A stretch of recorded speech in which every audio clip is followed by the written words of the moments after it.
ఇప్పటి వరకు రాకెట్ లాంచర్లు తుపాకులు తయారు చేసిన టెక్ మధు నుంచి కొత్తగా మరొక పరికరం వస్తుంది. అదే మాజీలు అన్నలతో కలిపి కొత్త కార్యక్రమం చేపట్టి వాళ్ళలో మార్పు తీసుకురావడానికి ఒక భరోసా ఇస్తున్నారు టెక్ మధు.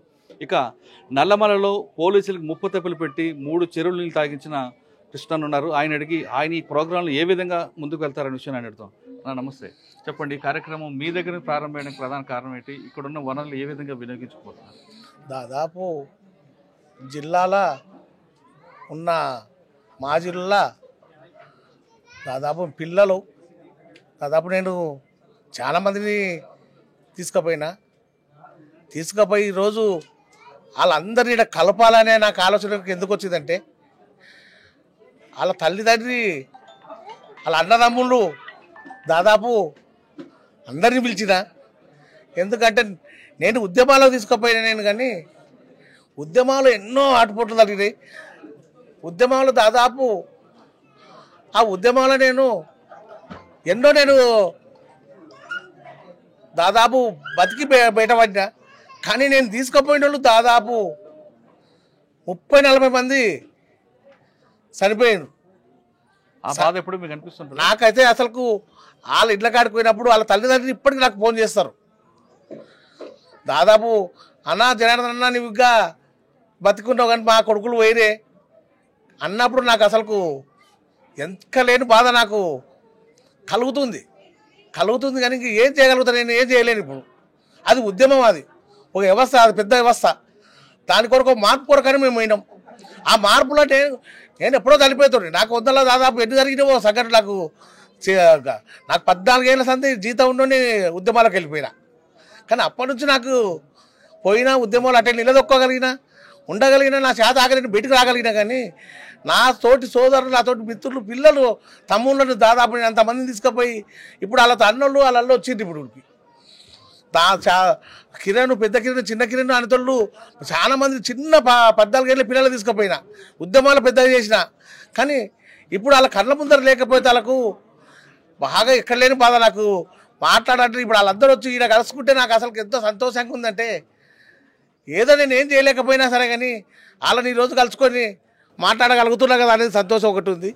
ఇంకొకటి ఏంటంటే, బయటికి వచ్చిన తర్వాత అన్న చెప్పినట్టు మామూలు నరకం అయితే ఉండొచ్చు అన్న చెప్తున్నా. చూడండి, కొంతమంది మావోయిస్టులు అంటే బయటకు వచ్చిన లంగలు దొంగలు అని చెప్తుంటారు. కానీ నిజంగా నేను కూడా ఎదుర్కొన్నా.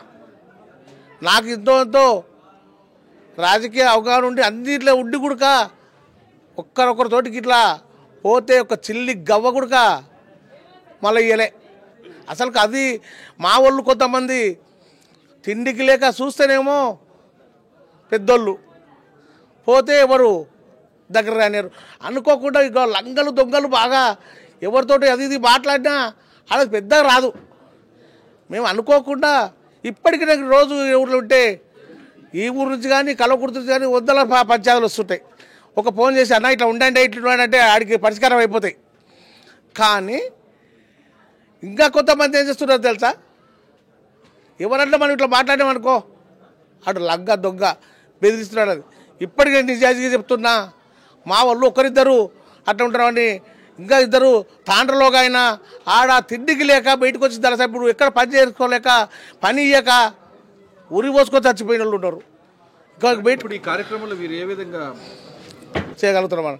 ఈ కార్యక్రమంలో అన్న మదన ఫోన్ చేసిండు. నేనేమో ఈ కార్యక్రమం అందరినీ ఒకసారి కలిపి సంతోషంగా ఒకసారి నేను, ఎందుకంటే ఈరోజు కోలశెట్టి పెట్టుకొని కష్టపడి దీని కొరకు ఏదో లోన్ తీసుకున్నాను అనుకున్నా. కానీ అట్లా కూడా రాలే. నేను చెప్తున్నా కదా, అట్లా కూడా కాదుకొని 15 లక్షలు 20 లక్షలు అప్పు చేసుకున్నా సరే. కానీ మన వాళ్ళు అందరూ ఒకసారి పిలిపించుకోవాలి, అందరితో ఒకటి సంతోషంగా ఉండాలని సంతోషం అన్న పదాలు చెప్పిండు. తమ్ముడు ఒకసారి ఏర్పాటు చేస్తాం, దానివల్ల కొంతమందికి ఉపయోగపడుతుంది అంటే అన్న కంపల్సరీ చేస్తాం అన్న, దాని వంతు నేను కూడా చేస్తాం. మనం ఇప్పుడు రేవంత్ రెడ్డి అన్న కూడా నాకు కొంత క్లోజ్గా పరిచయం ఉంటాడు. అన్నతోటి కూడా పోదాము నాడి పోయేసరికి మా ఎందుకంటే సూర్యుడికి మేటపండి పైన మంచిగా కనిపిస్తుంది. కానీ మా వాళ్ళు పైకి బాగానే కనిపిస్తున్నారు. కానీ వాళ్ళకి అంత కష్టాలు ఎవరికి లేకుంటాయి. నిజంగా ఎక్కడ పోయినా ఏది రాదు కాబట్టి వాళ్ళకు ఎవరు ఉపయోగపడుతుందేమో దాంతో. ఈ షెడ్ని మీరు బక్కన్న వాళ్ళతో ఎందుకు ఓపెన్ చేయించారు? నేను బక్కన్న అంటే నాకు దాదాపు నేను చిన్న పిల్లగా. నేను బక్కన్న నాకు ఆడికి చాలా పెద్దోడు. ఉద్యమాలకు పోయినాం. ఉద్యమాలకు పోయినప్పటి మేము కలిసి ఉంటున్నాం, కలిసి జీవించినాం. బక్కనంటే నాకు ఎంతో ఇష్టం. ఇంకొకటి ఏంటంటే ఖచ్చితంగా మన పేదోళ్ళు అంటే నాకు ఇప్పటి కూడా ఇష్టమే. ఆ బక్కన్న ఇప్పటి కూడా అడవిలో బతుకుతున్నాడు, అట్లా బతుకుతున్నాడు. ఆయన అంటే నాకు చాలా ఇష్టం కాబట్టి నేను ఎంత కష్టమైనా సరే కానీ ఆయనతోటి ఓపెన్ చేయించుకోవాలనే కోరిక నాకుంది. ఆయనతోటి ఈరోజు చేయించుకున్నా నేను. నాకు అది కావాల్సింది, అదొక్కటే. వీళ్ళందరూ గతంలో అడవిలోకి వెళ్ళారు, పనిచేశారు. వాళ్ళు పనిచేసినప్పుడు కూడా బడుగు బలహీన వర్గాల కోసం తిరిగి బయటకు వచ్చారు. కానీ వాళ్ళ జీవితాలు మాత్రం ఇప్పటికీ చాలా దరిదాపుల్లో కూడా దరిద్రం కనిపిస్తుంది. మిగతా అన్నల్లాగా బయటకు వచ్చిన తర్వాత సెటిల్మెంట్ చేసుకుంటూ కోట్లకు సంపాదించుకోవడం అనేది ఒక ఎత్తి అయితే, వీళ్ళు ఇంకా అడవిలోని కొంటున్నారు, ఇంకా పేద ప్రజల్లాగానే బతుకుతున్నారు. వీళ్ళు మార్పు రావడానికి టెక్ మధు చేసిన ఈ కార్యక్రమం సక్సెస్ అవ్వాలని, వీళ్ళు కూడా మంచి జీవితాలు తీసుకొని పేద ప్రజల కోసం ఏ విధంగా కష్టపడారో వాళ్ళ జీవితాల్లో కూడా హ్యాపీగా ఉండాలని కోరుకుంటున్నారు. మినిస్టర్ గారితో వీళ్ళందరూ ఉన్నారు, సార్తో పాటు తిరుగుతారు.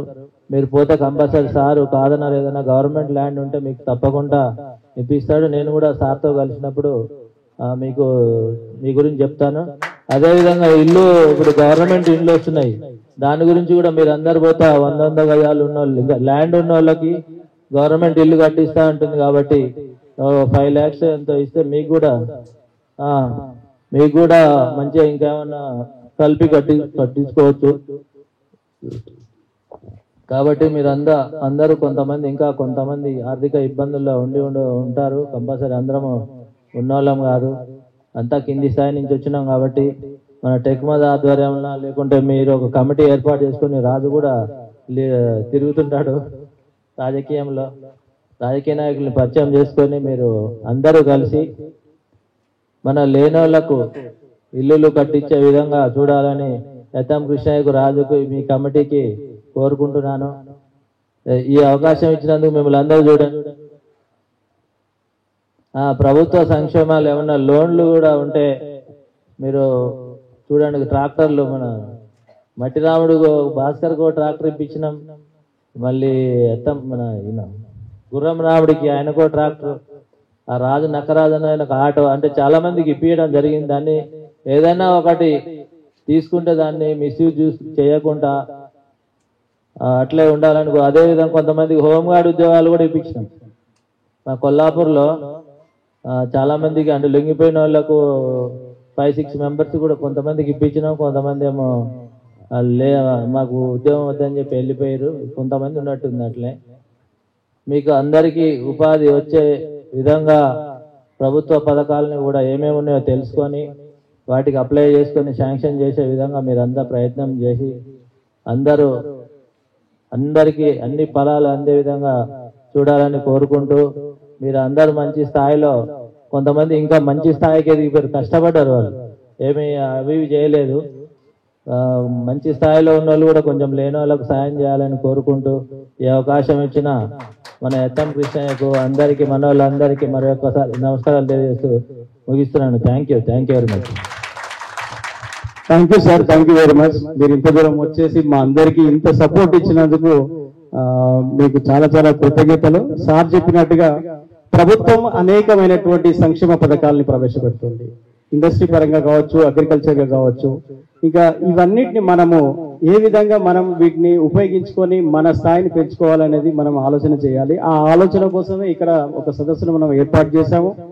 ఇటువంటి ఆఫీసర్లు మనకు ఉండడం వల్ల మనము మన లక్ష్యాన్ని మనం నెరవేర్చగలుగుతాం. ఏ ఆశయం కోసం అయితే వెళ్ళామో ఆ ఆశయం నెరవేరకపోగా ఇక్కడ వచ్చినటువంటి మన సమస్యల్ని మనం పరిష్కరించుకోవడం కోసం ఇటువంటి ఆఫీసర్లు మనకు అవసరం ఉంది. సార్ ఇంత దూరం వచ్చి మనకి సపోర్ట్ ఇచ్చినందుకు సార్కు ధన్యవాదాలు తెలియజేస్తున్నాను. Thank you sir, thank you.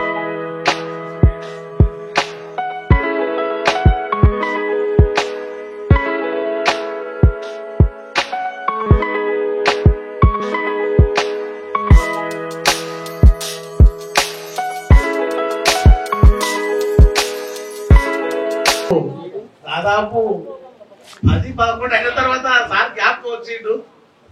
ఎట్లా వస్తాడో ఏదో అనుకుని ఫోన్ చేసి ఒక మాట అయితే, జనార్దన్ నీకు వచ్చే ముందే ఇట్లా హైదరాబాద్ ఇట్లా ఇంటర్వ్యూ ఉంది, అవి ఉన్నాయి అంటే కూడా చూడండి సార్ అన్న, అవన్నీ వదిలిపెట్టుకొని ఈరోజు మనకింత మార్పుల గ్రామానికి రావడం అంటే చాలా గొప్ప. ఎందుకంటే నన్ను ఇంటర్వ్యూ చేసినప్పుడు నాకు సార్ ఇంటర్వ్యూ చేస్తున్నట్టు నాకు ఏమనవ్వాలి, నాకు ఇంతవరకు 2 గంటలు చేసింది. కానీ నేను ఆయన ఇంటర్వ్యూ అనేది నాకు అర్థం కాలే. నేను మాట్లాడుకుంటూ పోతున్నా, లాస్ట్ చూస్తే 2 గంటలు అయింది. నాకు అదే రోజు ఇక మీటింగ్ ఉంది, నాకు ఈ మీటింగ్ మీద ఆలోచన ఉంది. సార్ ఇంటర్వ్యూ చేస్తుంటే ఎప్పుడు అయిపోతుందో తెలియదు నాకు. ఇంత దూరం రావడం మనకు నాకు సంతోషంగా ఉంది. అందుకొరకే పొద్దునే రావాలి సార్, కొద్దిగా సోయిల్ చూసుకోండి సార్ అంటే రావడం. ఎంత దూరం నుంచి దాదాపు 200 కిలోమీటర్లు తిరిగి రావడం అంటే నాకు చాలా సంతోషంగా ఉంది. కాబట్టి ఎందుకు మనల్ని ఎక్కడైనా ఇంటర్వ్యూ చేస్తున్నాడు, బయటికి తీసుకొచ్చి తెలుగు చూస్తున్నాడు. కాబట్టి దానికి ధన్యవాదాలు చెప్పి నేను ముగించుకుంటున్నాను.